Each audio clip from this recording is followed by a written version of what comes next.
A paz do Senhor Jesus. Estamos iniciando mais um Instantes Finais, a sua aula de escatologia no seu lar.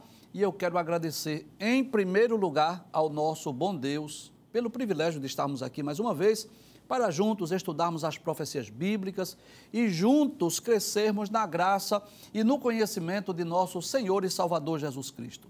Eu agradeço também ao nosso pastor-presidente, o pastor Ailton José Alves, bem como à superintendência e a toda a equipe da Rede Brasil de Comunicação, por esta oportunidade de poder usar esse veículo de comunicação através da televisão, através das redes sociais, para que possamos aprender sobre as profecias bíblicas. E agradeço também a você, que é um telespectador assíduo do programa Instantes Finais, você que é aluno dessa aula de escatologia no seu lar. Quero agradecer por sua audiência, a você que acompanha a nossa programação pela TV ou pela internet. Que Deus te abençoe, que as bênçãos de Deus continuem sendo derramadas sobre a sua vida, sobre a sua família. Seja muito bem-vindo aos Instantes Finais. Eu quero agradecer também aos nossos queridos telespectadores e aos nossos internautas que têm enviado a sua mensagem para nós através das redes sociais, lá pelo Facebook, pelo Instagram, ou também pelo WhatsApp do programa, que é o 994661010. Não só a minha pessoa, mas toda a equipe da Rede Brasil, principalmente a equipe que coopera conosco aqui nos Instantes Finais, nos sentimos felizes em receber a sua mensagem de incentivo, de elogio e também aquelas críticas que são construtivas. E como nós dizemos sempre aqui no programa, a honra e a glória para o Senhor Jesus, mas a alegria é nossa, porque dele, por ele e para ele são todas as coisas. Glória, pois, a ele eternamente. Amém. Muito bem, como é do seu conhecimento, nós estamos estudando a infalibilidade das profecias bíblicas nessa nova temporada e eu espero que você esteja gostando desses programas. Não é? É uma oportunidade que estamos tendo de dar um passeio na Bíblia, né, de Gênesis a Apocalipse. Nas temporadas anteriores, nós nos detemos de forma mais específica sobre o livro do Apocalipse, sobre o livro de Daniel, mas nessa nova temporada vamos estudar as profecias da Bíblia.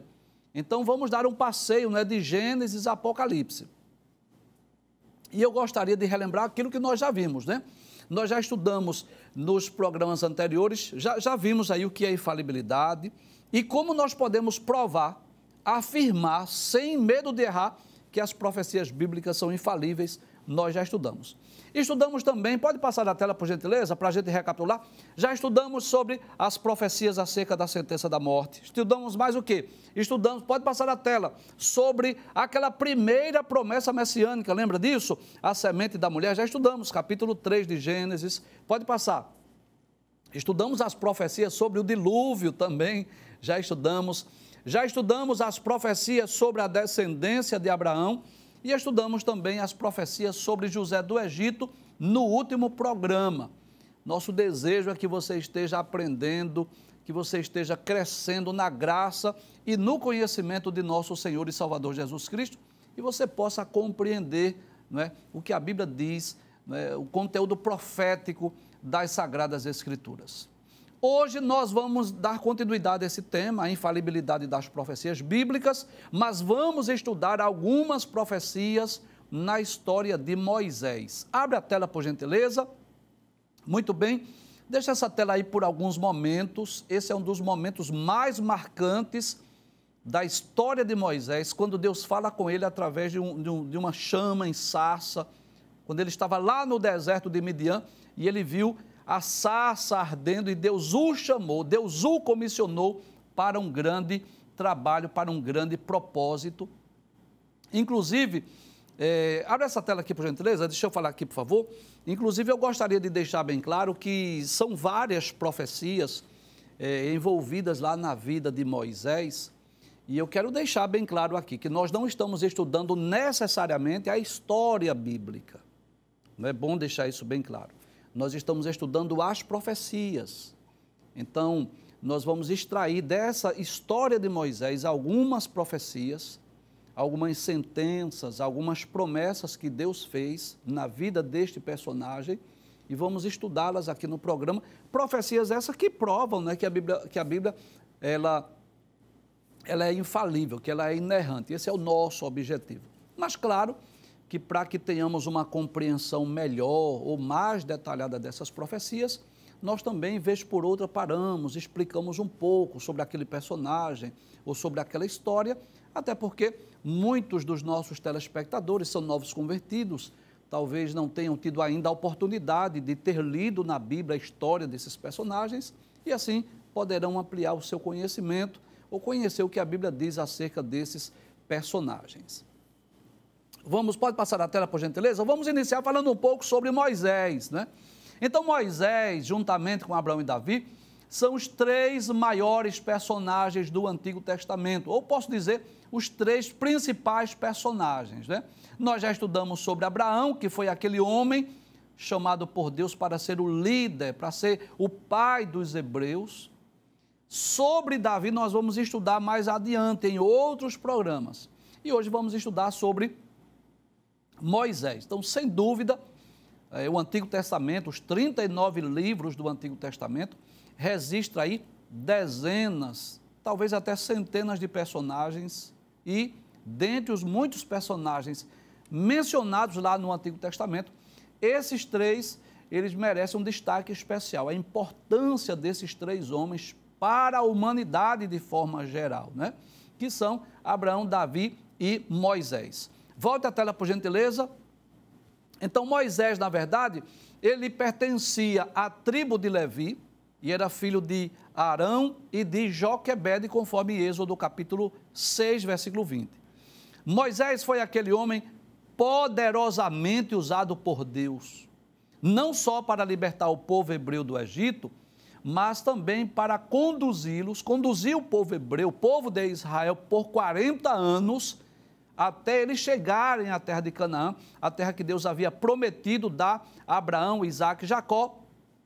E também, pode trazer a tela, ele foi o homem que teve o privilégio, a oportunidade de escrever os 5 primeiros livros da Bíblia, que é denominado de Pentateuco, né? Gênesis, Êxodo, Levítico, Números e Deuteronômio. Com certeza, Moisés é um dos homens mais íntimos de Deus da Bíblia. Uma das grandes lições que nós podemos aprender com Moisés é a sua intimidade com Deus. Deus disse acerca de Moisés que com os outros homens, Deus falava através de sonhos, de profecias, visões, mas com Moisés era diferente. Deus disse que falava com Moisés cara a cara, boca a boca. E Moisés, que sua vida, né, Moisés viveu mais ou menos 120 anos e é dividido em 3 quarentenas. Nós vamos explicar um pouco sobre essas 3 quarentenas da vida de Moisés. E foi esse homem chamado, vocacionado e escolhido por Deus para os seus propósitos, para a execução dos seus propósitos. Deixa eu falar um pouco sobre Moisés. Como você sabe, Moisés veio ao mundo num período em que Faraó estava perseguindo, estava oprimindo o povo hebreu lá no Egito. Você lembra disso, né? Que nos dias de José, os filhos de Jacó foram lá para o Egito. Só que depois José morreu, levantou-se um outro faraó que não conhecia José e começou a oprimir os filhos de Israel. E Deus permitiu que Faraó oprimisse, escravizasse o povo de Israel. E sabe para quê?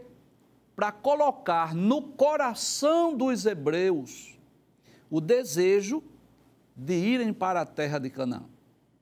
Com certeza, se eles tivessem uma vida muito próspera lá no Egito, eles não sentiriam o desejo de ir para Canaã de forma alguma. E eu costumo dizer que esse momento que Deus permite, essa escravidão, eles começaram a trabalhar com dura cerviz lá no Egito, sendo oprimidos, sendo escravizados. Na verdade, foi um propósito de Deus para colocar no coração dos hebreus o desejo de sair do Egito e ir para a terra de Canaã. Então, ao ver o crescimento do povo de Israel lá no Egito, Faraó temeu que os filhos de Israel se unissem a outros povos e viessem a dominar sobre o Egito. Então, o que é que Faraó faz? Faraó ordenou que as parteiras as parteiras das hebreias, que quando as mulheres hebreias, as mulheres de Israel tivessem filhos, se fossem meninas, poderia deixá-las viver, mas se fossem meninos, eles deveriam ser mortos. Mas a Bíblia nos deixa bem claro isso no primeiro e segundo capítulo do livro do Êxodo, que as parteiras temeram a Deus e não mataram os meninos. As parteiras Sifrá e Puá era o nome delas. E um desses meninos que foi preservado por essas parteiras foi exatamente esse menino Moisés. A sua mãe ainda conseguiu escondê-lo lá por 3 meses, mas depois de 3 meses não tinha mais como escondê-lo. E o que foi que ela fez? Ela colocou o menino lá num cestinho, colocou betume e o colocou lá às margens do rio Nilo. E você sabe a história, né? Por uma providência divina, a filha de Faraó foi banhar-se no rio e encontrou aquela cestinha com o menino dentro. E Miriam, a irmã de Moisés, que estava observando o que iria ocorrer com seu irmão, perguntou à filha de Faraó se ela queria que fosse chamar uma mulher, né, uma das hebreias, para cuidar do menino. E a filha de Faraó, que não podia chegar com aquele menino lá no palácio, disse que sim, que ela poderia chamar uma ama hebreia. E Miriam chamou quem? Exatamente, Joquebede, a sua mãe, a mãe de Moisés, que por providência divina foi assalariada para cuidar do seu próprio filho. Que coisa extraordinária. A mulher estava temendo perder o filho, ela agora teve o filho de volta e agora sendo assalariada. Ela agora não precisava temer cuidar do seu filho, né? E quando Moisés já estava grande, ele foi adotado pela filha de Faraó. E Moisés foi morar lá no palácio. Ele recebeu as melhores instruções, ele foi educado nas melhores faculdades do Egito, ele teve com certeza os melhores professores da época, mas essa é a verdade, Moisés nunca esqueceu do seu povo, ele nunca esqueceu as suas origens, ele sabia que era hebreu. E quando ele tinha mais ou menos 40 anos, né, ele foi ver o seu povo e ao ver que um egípcio estava maltratando, estava ferindo um hebreu, ele matou o egípcio. No dia seguinte, ele saiu mais uma vez para ver o povo e dessa vez ele viu 2 hebreus contendendo, brigando. Ele quis resolver aquela situação, apartar aquela contenda, mas um deles disse assim: quem foi que te colocou como maioral entre nós? Queres me matar como matastes o egípcio? E Moisés teve então que fugir do Egito porque Faraó queria matá-lo. A Bíblia deixa bem claro isso, que esse assassinato veio à tona e agora Faraó queria matá-lo. E Moisés foge então lá para o deserto de Midian. E foi lá que ele casou-se com Zípora e ficou cuidando das ovelhas de Jetro, seu sogro. Que coisa interessante. Aquele homem que foi educado com os melhores mestres, nas melhores escolas do Egito, agora estava onde? No deserto. Cuidando das ovelhas que nem eram suas. E eu acredito que Moisés muitas vezes pensou consigo, né? Queria morrer naquele deserto, queria morrer naquela profissão. Talvez ele até pensasse consigo, talvez ele dissesse assim consigo: eu pensei que Deus tinha um plano, um projeto na minha vida. Talvez ele pensasse assim: eu pensei que eu seria usado por Deus para livrar o povo hebreu do Egito. E é muito possível que naquele silêncio lá do deserto, onde Moisés ouvia apenas o balido das ovelhas, que ele tenha se perguntado muitas vezes: de que me serviu aquela faculdade? De que me serviu aquela educação lá no Egito? Mas eu gostaria de dizer que nada, absolutamente nada na vida do servo de Deus é obra do acaso. Eu vou repetir essa frase: nada, absolutamente nada, na vida do servo de Deus é obra do acaso. Aquele conhecimento que Moisés recebeu lá nas faculdades egípcias foi muito útil para que depois, né, cerca de 40 anos depois, ele se tornasse o escritor do Pentateuco e se tornasse também o grande legislador de Israel. Mas quando Deus manda Moisés para o deserto de Midian, é que Moisés precisava ser treinado para cuidar do povo de Deus, para guiar o povo de Deus durante 40 anos, 4 décadas no deserto, e é por essa razão que Deus coloca ali para cuidar de ovelhas, ovelhas que nem eram suas, era do seu sogro Jetro, para que ele pudesse aprender a cuidar de ovelhas que não eram suas. Cuidar das ovelhas que não lhe pertencia, para que 40 anos depois ele pudesse cuidar do povo de Deus, também no deserto, conduzindo-os à terra de Canaã. Então nós vamos perceber que essa ida de Moisés para o deserto não era obra do acaso. Havia um propósito divino. E quando Moisés pensava consigo que tudo estava acabado, tudo estava perdido, que o seu fim era morrer lá naquele deserto, que nada de extraordinário iria ocorrer na sua vida, que coisa maravilhosa. Um certo dia, Moisés tem aí uma visão. Ele viu uma sarça em chamas, mas aquela sarça não se consumia. Coloca a tela principal, por gentileza. Volta, isso. Ele teve uma visão de uma sarça que estava em chamas, mas, pode trazer a tela, a sarça não se consumia. E como o fogo não consumia a sarça, então Moisés aproximou-se para ver mais de perto, para saber por que daquela visão. E quando ele se aproximou, ouviu a voz de Deus dizendo: Moisés, Moisés. Era o próprio Deus que lhe apareceu para lhe enviar, para lhe comissionar, para chamar Moisés e enviá-lo para falar com Faraó, com o intuito de libertar o seu povo que estava cativo lá no Egito. E como eu falei, como eu prometi, nós vamos estudar, ao menos iniciar hoje, algumas profecias envolvendo lá a vida de Moisés. Não vamos estudar todas hoje, mas vamos estudar algumas. Então, a primeira profecia da vida de Moisés, ou da história de Moisés, que nós queremos destacar hoje, é que Moisés foi chamado, comissionado por Deus para libertar o povo hebreu do Egito. Isso está exatamente lá no capítulo de número 3 do livro do Êxodo. Pode trazer a tela, por gentileza?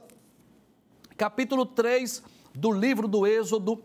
Esse texto é um texto maravilhoso, que fala sobre o chamado, sobre o comissionamento de Moisés para aquela grande obra, para aquela grande tarefa. Moisés já estava com mais ou menos 80 anos de idade. Então, deixa eu falar nessa câmera, só para nós relembrarmos. Eu disse aqui que a vida de Moisés foram 3 períodos de 40 anos. A primeira quarentena, os primeiros 40 anos, a maior parte do tempo Moisés esteve lá no Egito. É claro, eu já expliquei aí, houve um momento em que ele esteve sendo cuidado pela sua própria mãe, houve um momento que ele recebeu a educação e a instrução no lar, foi ali que ele aprendeu a temer, a servir a Deus. Mas quando ele tornou-se maior, que a gente não sabe dizer exatamente com quantos anos, ele foi levado para estar morando lá no palácio, mas depois de já grande ele foi lá para o palácio, onde foi instruído lá nas faculdades egípcias, nós já falamos sobre isso. Então essa primeira quarentena da vida de Moisés, a maior parte do tempo, onde esteve Moisés? Nas faculdades egípcias. Como filho da filha de Faraó, recebeu com certeza as melhores instruções, a melhor educação, com certeza, como disse Estevão lá no livro dos Atos dos Apóstolos, capítulos 6 e 7, no discurso de Estevão, o primeiro mártir do cristianismo, Estevão vai dizer que ele tornou-se um homem poderoso em palavras e obras. Mas com 40 anos, matou o egípcio, foi para o deserto de Midian. E ali começa a segunda quarentena. Foram agora 40 anos falando, cuidando das ovelhas do seu sogro Jetro. Com certeza, aqueles 40 anos lá no deserto, sendo treinados, eu posso dizer assim, no aspecto espiritual, no sentido simbólico ou figurado, que ele agora estava na faculdade de Deus, na faculdade de Jeová. Agora era uma outra faculdade que ele estava sendo treinado. E foi exatamente quando ele tinha 80 anos de idade, né, no final dessa segunda quarentena, que ele é chamado, que ele é vocacionado por Deus, escolhido por Deus para ir a Faraó, para libertar o povo hebreu lá do Egito e conduzir o povo durante mais 40 anos, que seria a sua terceira quarentena, durante aquele período lá no deserto, para que eles pudessem conquistar a terra de Canaã. E um certo teólogo diz, isso está lá no livro Estudo Panorâmico da Bíblia, de Henrietta Mears, que na primeira quarentena da sua vida, depois de tantas instruções, Moisés pensou que era alguém. Porque depois de receber tantas instruções, ele até quis ir resolver os problemas do povo hebreu, dos israelitas. Então, depois de 40 anos, Moisés pensou que era alguém. Na sua segunda quarentena, depois de passar 40 anos lá no deserto, Moisés descobre que não é ninguém. Quando Deus o chama, quando Deus o vocaciona para ir falar com o faraó, ele diz, quem sou eu para ir a Faraó? E por que Moisés temeu? Porque ele já não tinha mais, que já não era o mesmo faraó, aquele faraó já tinha morrido, é bom lembrar isso. Mas agora ele já não tinha mais, digamos assim, aquele vocabulário erudito, aquelas boas maneiras para se portar de forma correta diante lá de Faraó. Ele se sentiu incapaz. E isso nos traz uma grande lição, que é quando nós nos sentimos incapazes, que Deus se utiliza de nós. Porque enquanto o homem está no seu pedestal, achando que é, que pode, que sabe, que faz, Deus não pode utilizar-se dele, porque senão ele toma a glória para si. Se Deus tivesse aparecido a Moisés quando ele tinha 40 anos de idade, Moisés iria se sentir, claro, muito capaz de falar com o faraó e de libertar o povo hebreu. Mas Deus permite essa segunda quarentena para que Moisés reconhecesse que não é nada, que não é ninguém. E quando Moisés diz que não tinha condição, então Deus envia Moisés e seu irmão Arão para que pudesse levar aquela palavra, aquela mensagem lá para Faraó e pudesse libertar o povo hebreu lá do Egito e aí dar continuidade àquela grande obra, aquele grande chamado de Deus na sua vida, quando ele completa agora a sua terceira quarentena, conduzindo os hebreus naquele deserto até conquistar a terra de Canaã.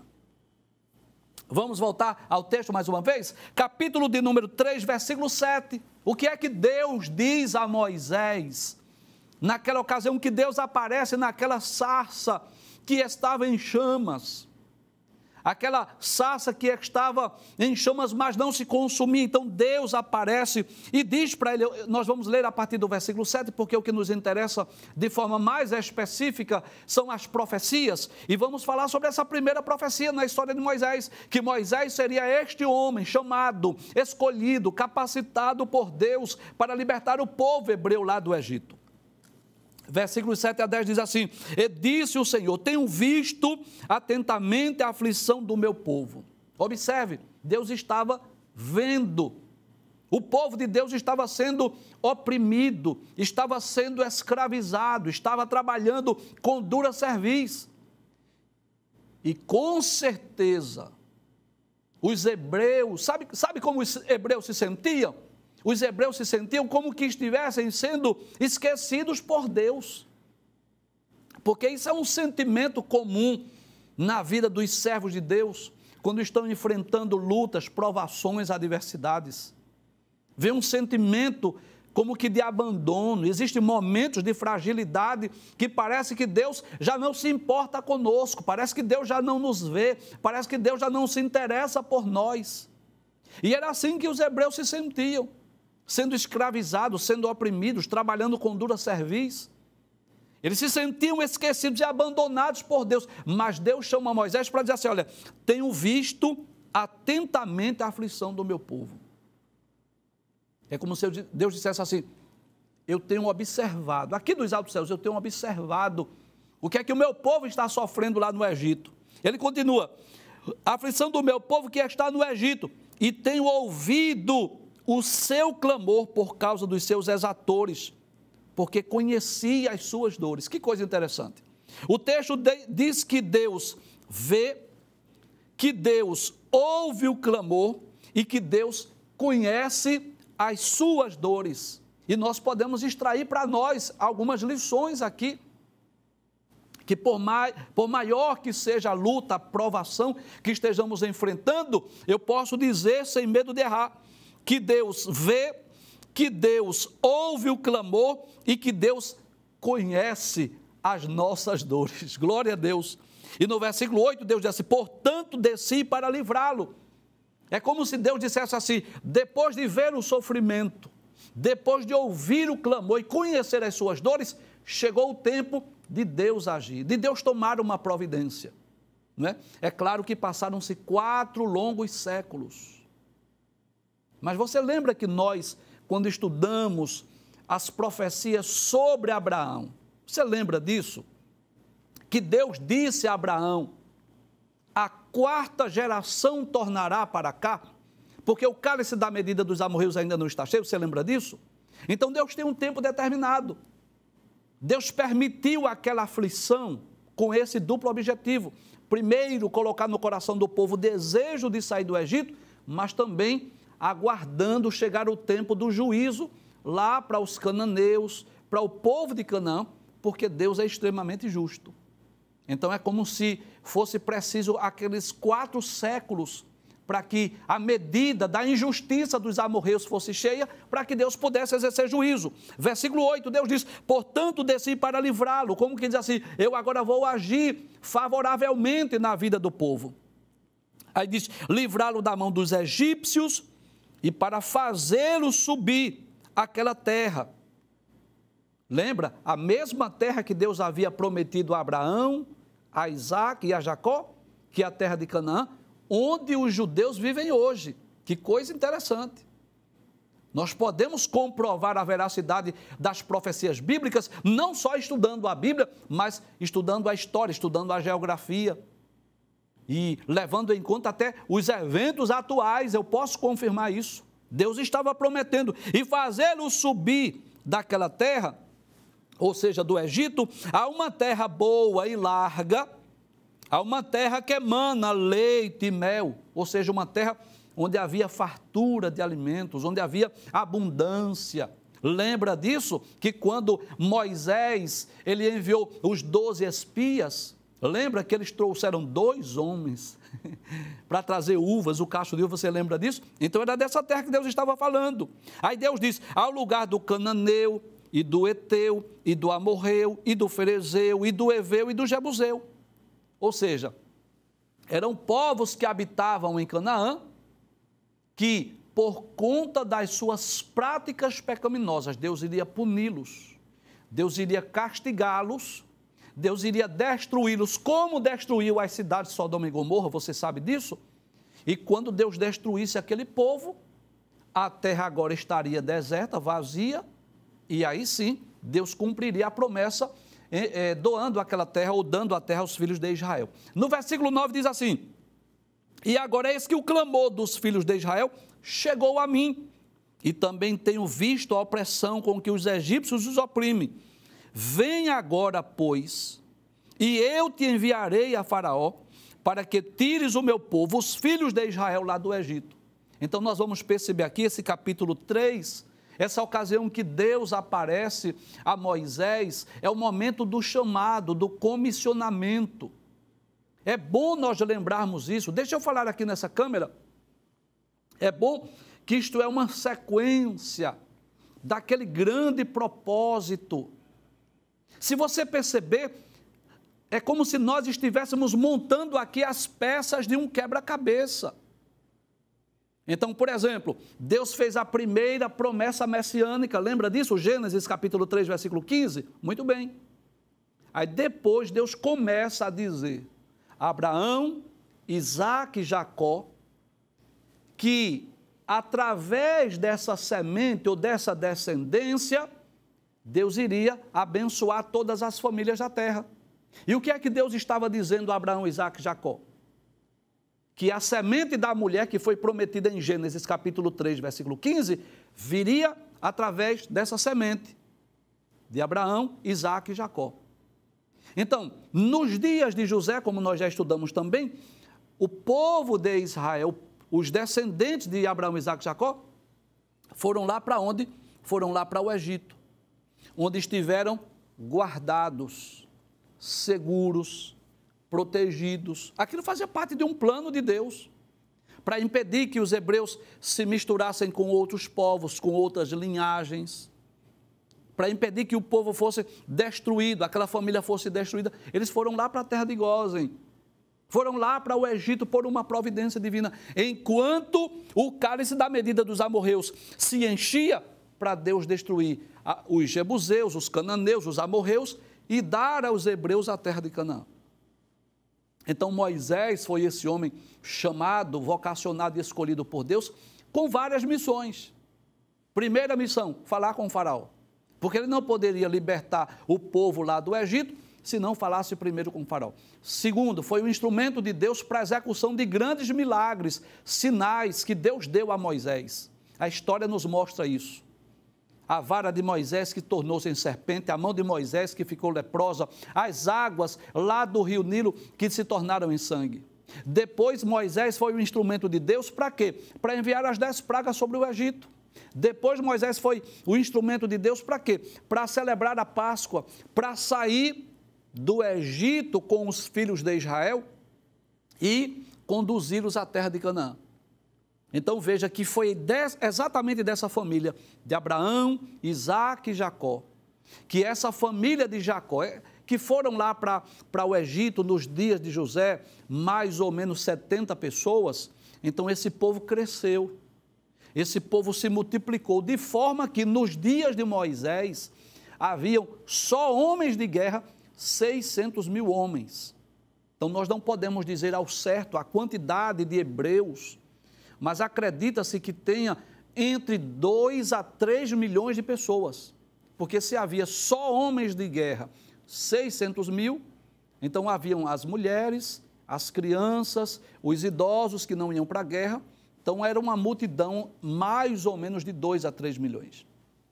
E esse povo agora, que Deus vai conduzi-los lá no deserto, por 40 anos, passando muitas provações, muitas adversidades, mas Deus fazendo milagres extraordinários, até que nos dias de Josué, eles conquistassem a terra de Canaã.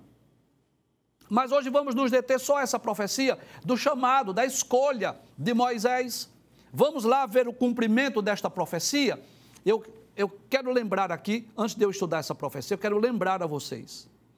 Nós não vamos estudar a história, nós não estamos estudando capítulo por capítulo, nós não estamos estudando versículo por versículo, nós estamos estudando as profecias. Então você vai perceber isso. Nós falamos das profecias do capítulo 3 e já vamos lá para o capítulo 12 para vermos o cumprimento. Pode abrir a tela, por gentileza. Capítulo 12, versículos 29 a 32 do livro do Êxodo. Veja o que diz a palavra de Deus. É muito importante que você esteja acompanhando o nosso programa com a sua Bíblia. Êxodo capítulo 12, versículos 29 a 32, que é nessa ocasião da morte dos primogênitos, da 10ª praga, que nós vamos estudar nos próximos programas, que Faraó permite Moisés sair do Egito, levando os hebreus, levando os seus animais e todos os seus pertences. Vamos ler. Capítulo 12, versículos 29 a 32 do livro do Êxodo diz assim: E aconteceu à meia-noite que o Senhor feriu todos os primogênitos na terra do Egito, desde o primogênito de Faraó, que se assentava no seu trono, até o primogênito do cativo que estava no cárcere, e todos os primogênitos dos animais. Foi a 10ª e a última praga que Deus enviou sobre o Egito, a morte dos primogênitos, e os hebreus foram preservados, porque celebraram a Páscoa, e o sangue do cordeiro eles colocaram lá nos umbrais das suas portas, porque quando o anjo da morte passou, não matou os primogênitos dos hebreus, por quê? Porque havia o sangue nos umbrais daquelas portas. Voltemos ao texto, versículo de número 30 diz: E Faraó levantou-se de noite, ele, todos os seus servos e todos os egípcios, e havia grande clamor no Egito, porque não havia casa em que não houvesse um morto. Um momento de choro, de desespero, de lágrimas, de tristeza. O que foi que ocorreu no Egito? A praga da morte dos primogênitos, que nós vamos explicar no próximo programa por que Deus enviou as pragas. Porque Deus é longânimo, é misericordioso e Deus não sente prazer no sofrimento humano. Eu quero deixar isso aqui bem claro. Eu vou repetir essa frase: Deus não sente prazer no sofrimento humano, mas foi necessário Deus enviar as 10 pragas, nós vamos explicar no próximo programa. Versículo de número 30, né? Então mostra isso, a tristeza, o pranto, o desespero, em todas as casas dos egípcios, desde do servo mais simples, o súdito mais pobre, até no palácio de Faraó. Todos os primogênitos foram mortos, de homens e de animais. Então foi a sentença, posso dizer, final, para que o Faraó, para que os egípcios sentissem essa necessidade de mandar os hebreus irem embora, para que os hebreus pudessem sair lá do Egito. Que, na verdade, se nós lermos o texto, nós vamos perceber isso, que eles já haviam celebrado a Páscoa e estavam aguardando só esta ordem, essa determinação por parte de Faraó, para que eles pudessem deixar o Egito. No versículo 31 diz assim: então chamou a Moisés, ou seja, depois da morte dos primogênitos, depois da lágrima, do choro, do sofrimento, da tristeza, do luto. Imagina quantas centenas ou talvez milhares de pessoas não morreram no Egito só naquela noite. Com certeza, né, para sepultar todas aquelas pessoas foi muito difícil.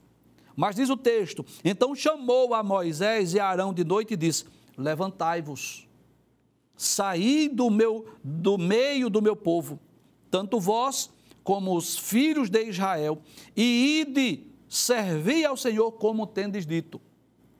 Levai também convosco vossas ovelhas e vossas vacas, como tendes dito, e ide e abençoai-me também a mim. Então agora chegou a ordem de Faraó. Claro, acima de tudo, uma ordem divina, lá do céu. Mas eu digo, humanamente falando, essa ordem, essa sentença. E quem é que Faraó chama? Ele chama exatamente Moisés. Para que Moisés e Arão pudessem levar o povo hebreu, não só o povo, mas as suas vacas, os seus bens, a sua família, e pudessem ir servir a Deus. Inclusive, o próprio Faraó diz assim: abençoai-me também a mim. Esta é uma das muitas profecias na história de Moisés.